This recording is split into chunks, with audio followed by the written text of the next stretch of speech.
بسم اللہ الرحمن الرحیم۔ آج 14 اگست کا دن بہت اہم دن ہے۔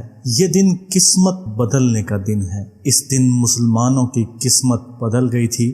ویسے تو اور بھی بہت سے اچھے دن اسلامی ہسٹری میں موجود ہیں، لیکن 14 اگست کو بھی بہت بڑا مقام حاصل ہے۔ آج کے دن کا خاص عمل ان لوگوں کی دین ہے جن لوگوں نے پاکستان کو آزاد کروانے میں بہت بڑا کردار ادا کیا، اور بزرگان دین کی دعائیں رنگ لے کر آئیں اور مسلمانوں کو ایک الگ وطن نصیب ہوا۔ آج کے دن جو شخص بھی یہ تسبیح کر لے گا، اس کی قسمت تبدیل ہونا یقینی ہے، اور وہ اپنی آنکھوں سے قسمت تبدیل ہوتی دیکھے گا کہ کیسے اس کی آنکھوں کے سامنے اس کی زندگی تبدیل ہوتی ہے۔ جس طرح مسلمانوں کو آزادی نصیب ہونے کے بعد مسلمانوں کی زندگی ایک اچھی راہ پر چل پڑی تھی، اسی طریقے سے اگر آپ یہ عمل کریں گے تو انشاءاللہ آپ کی زندگی کے اندر ایسی تبدیلیاں آئیں گی کہ آپ حیران رہ جائیں گے۔ سب سے پہلے تو یہ وظیفہ شروع کرنے سے پہلے صدقہ ادا کریں۔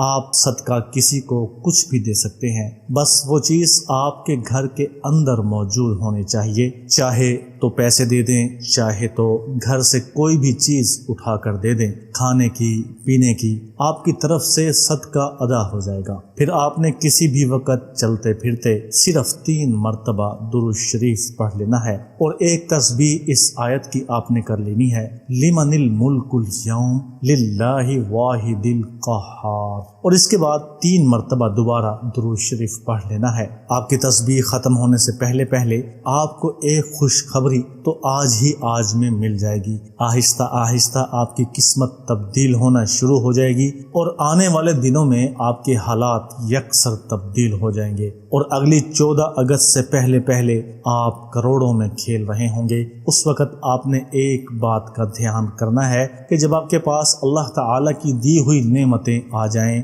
تو آپ نے ان نعمتوں کو چھپا کر نہیں رکھنا۔ غریبوں، یتیموں، مسکینوں کا اور نادار لوگوں کا خیال کرنا ہے، کیونکہ ان لوگوں کا حصہ بھی آپ کی کمائی کے اندر شامل ہوتا ہے۔ اگر آپ اپنی کمائی میں سے ان لوگوں کو حصہ نہیں دیتے تو اللہ تعالی جس تیزی سے آپ کو نوازتا ہے اسی تیزی سے آپ سے چھین بھی لیتا ہے، اور یہ کام تو آپ آج سے شروع کر سکتے ہیں۔ بس نیت صاف ہونی چاہیے اور دل میں صرف اللہ کی بڑائی ہونی چاہیے۔ وظیفہ مکمل ہوتے ہی آپ نے دل میں اللہ تعالی سے دعا کرنی ہے۔ انشاءاللہ یہ وقت قبولیت کا وقت ہوگا۔ اس ناچیز کو بھی اپنی دعاؤں میں یاد رکھیے گا۔ اللہ حافظ۔